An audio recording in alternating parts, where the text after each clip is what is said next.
everyone, today I have a subscription that is new to my channel. It's called the Yesteryear Gazette, and the company kindly sent me 2 issues free to review of their past issues. This is a monthly newsletter subscription, and in addition to that, it's a vintage newsletter subscription, as you can probably tell just by some of the graphics on here.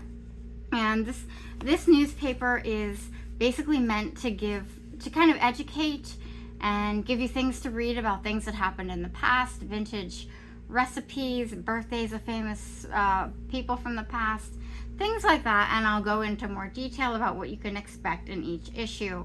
But I think this is it's a cool idea. I know there's lots of people on my channel who love everything vintage, and I mean, even for any scrapbookers or junk journalers, you could probably use this in your journal collages after you read everything, of course. And I think it's a lot of fun, and I really liked the idea when they asked me about it, so I said sure, I would love to look at their subscription. So basically, this subscription, the mission of their company is to turn mundane history into fun and engaging stories, all by changing the delivery. And you can definitely see that in the way that it's written, and you can read it. It's not like reading a textbook, it's not like reading a newspaper. It's kind of broken down into common modern day terms. So it also has unique historical events that are intermingled with fun facts and stories that everyone can learn from. Tidbits of American and world history are in the paper. So it's not just American, it's world as well. And it acts as a perfect introduction to inspire further learning. So of course it would be great for a homeschooling situation, or even the summer if you want your kids to have a little bit of reading or something to do. They recommend this for kids ages 8 and up, and of course adults can enjoy it as well. And it's printed on recycled newspaper, which is also awesome. You know, the fact that it's all recycled old newspaper. It does have the vintage newspaper look, as we'll get into it. I just want to make sure I tell you everything about it before we go into it. So each month you can expect 8 or 9 pages containing some of the following. One is unique articles about important, weird, or bizarre happenings from around the world with historical photographs, if they're available. Peculiar words with their definitions and origins.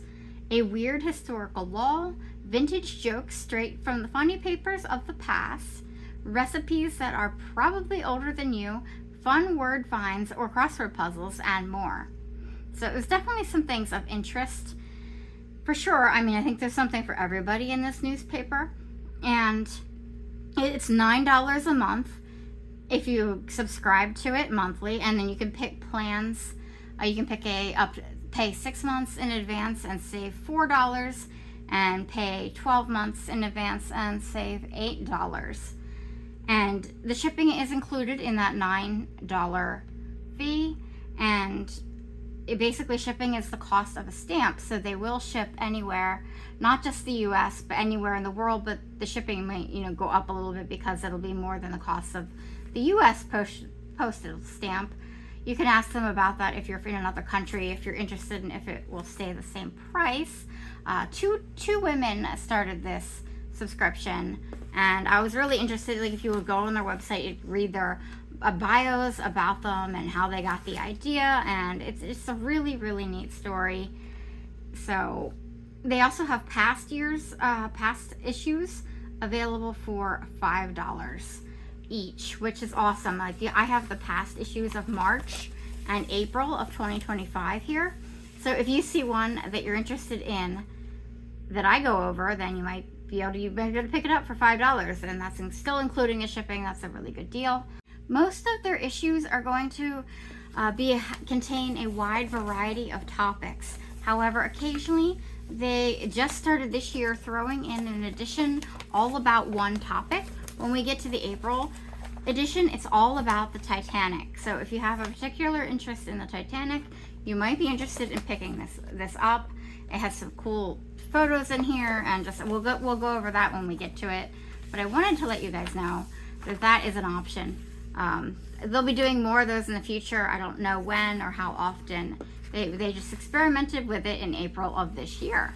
So the March issue there's an article about Seneca Village, which was before Central Park. And this was really interesting. I mean, just to like give you an idea of what some of the writing was like. Many people are familiar with the vast 843 acres in Manhattan known as Central Park. But do you know that the real story behind it? While the land officially opened to the public in 1858 under the Central Park name, it was known to many as Seneca Village. Seneca Village was a community of predominantly African Americans who owned property. In 1825, John and Elizabeth Whitehead, a white couple, divided up their property into 200 lots and sold them. Andrew Williams was the first to buy all 3 lots for a whopping, what does that say? $125, worth over $3.9 million today. Wow. By 1832, the Whiteheads had sold about half of their land to other African Americans, and a vast community had started to form. So that, it goes into how, how Central Park became Central Park. So that's awesome right there. And just hearing the money and all that. And another nice thing about this newspaper, I noticed, it doesn't say like, oh, continue the story on page 17. The front page story gets continued right here on the next page. And I really do like that. Not having to flip through the whole newspaper to find it. And I also love the size of the font.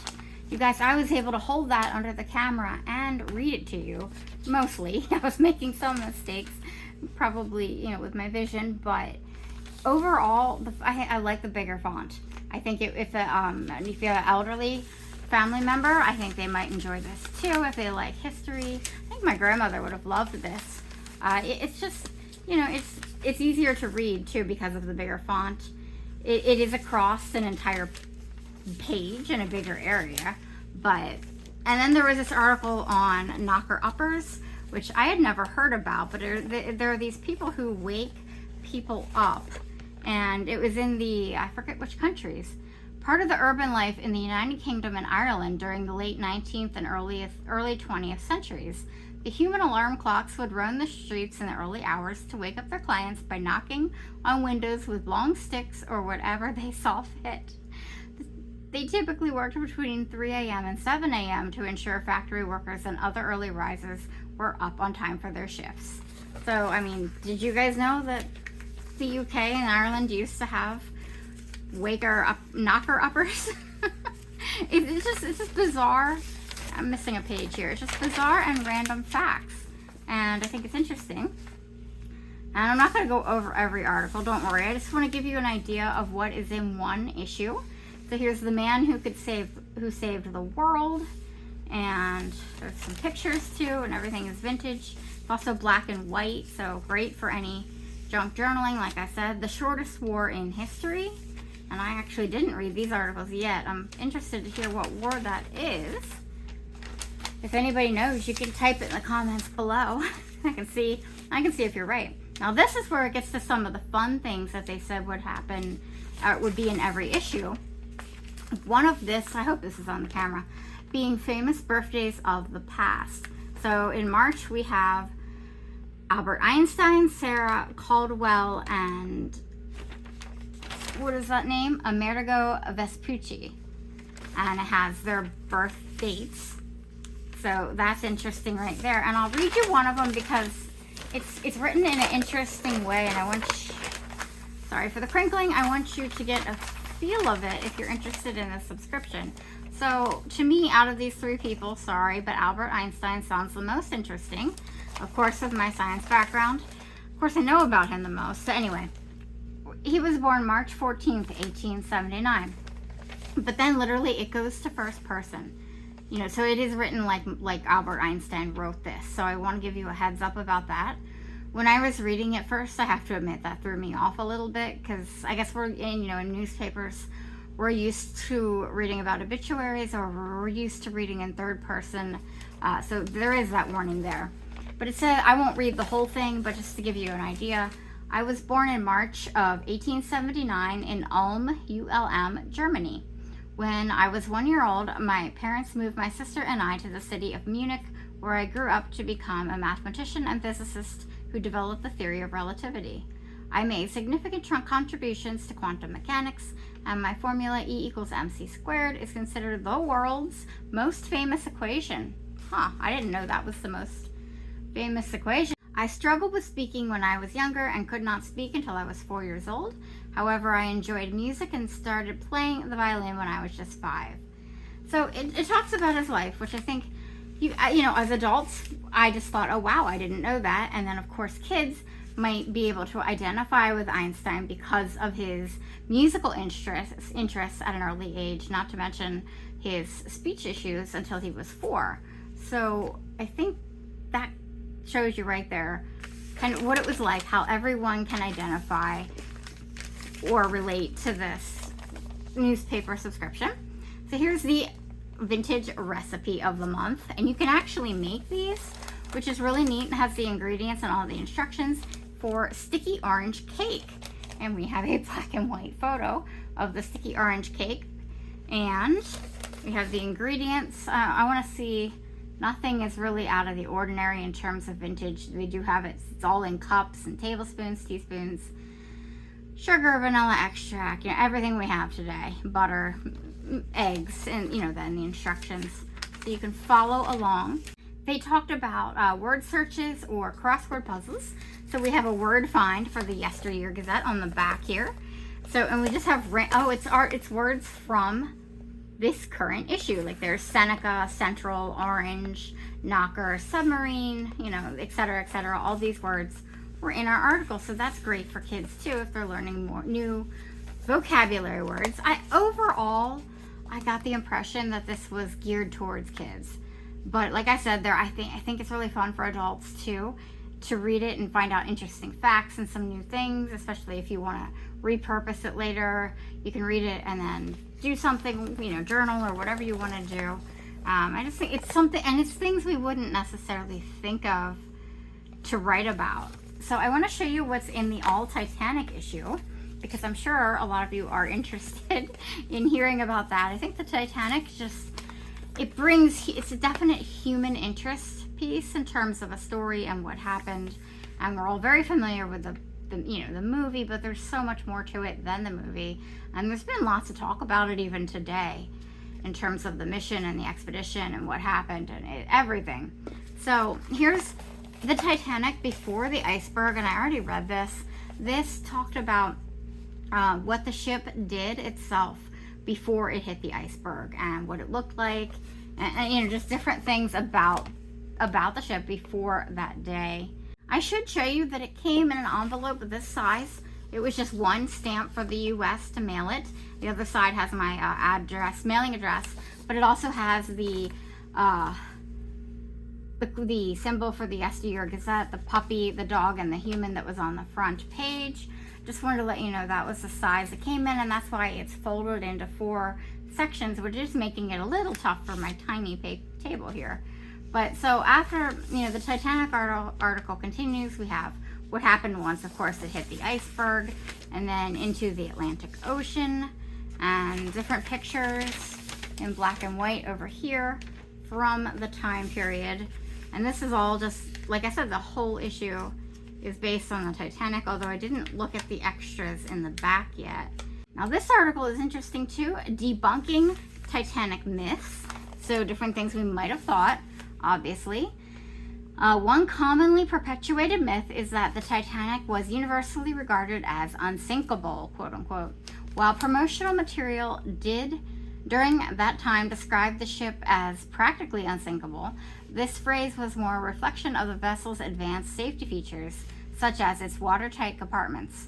The widespread belief that it was completely unsinkable emerged largely in hindsight following the disaster. Many people often wonder whether the claims of the Titanic being unsinkable represent some ironic twist of fate. In reality, such assertions were likely exaggerated for the sake of shocking headlines. Gee, we know that still happens today. That hasn't changed. Another misconception surrounds the weather conditions on the night of the sinking.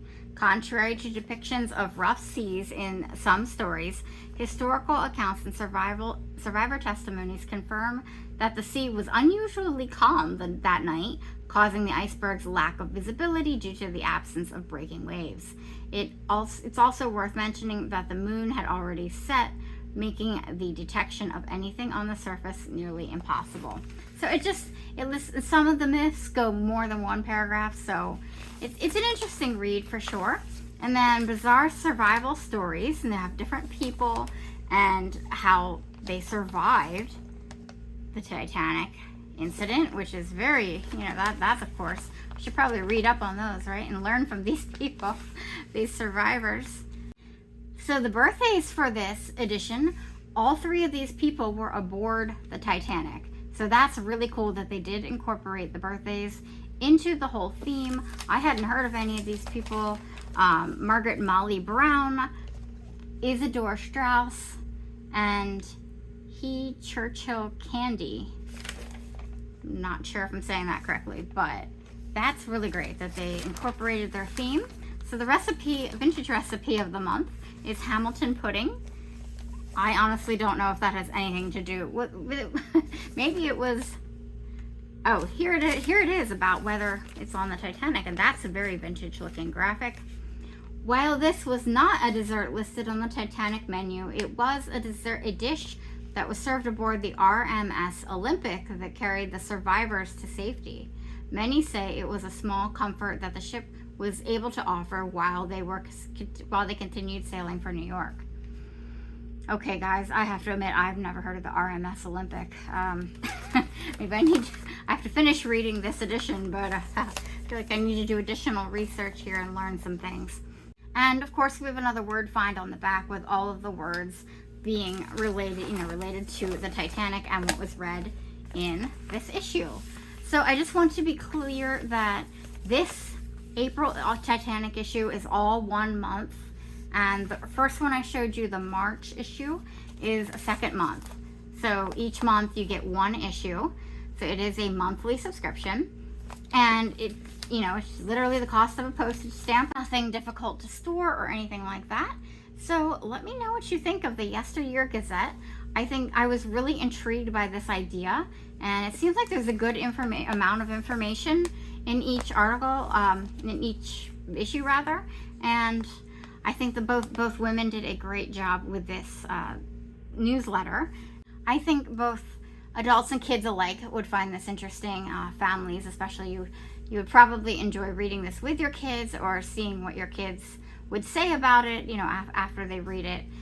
So let me know what your thoughts are in the comments below, and thank you so much to the Yesteryear Gazette for sending me these 2 issues free to review for my honest opinion. And I think this is a fun subscription. It reminds me of the flower letters in terms of the vintage style and the written part of the subscription, except this one is monthly. I just want to say that again. So we can compare or contrast to that. I do like how easy it was to read with the larger font. It's definitely for ages 8 and up, as I say, what they recommend. So let me know what you think in the comments below. If you're still hanging out with me for the premiere, thank you so much. Please give this video a thumbs up, a like. It helps me and helps my channel. And don't forget that comment. And until next time, I'll catch you later. Bye.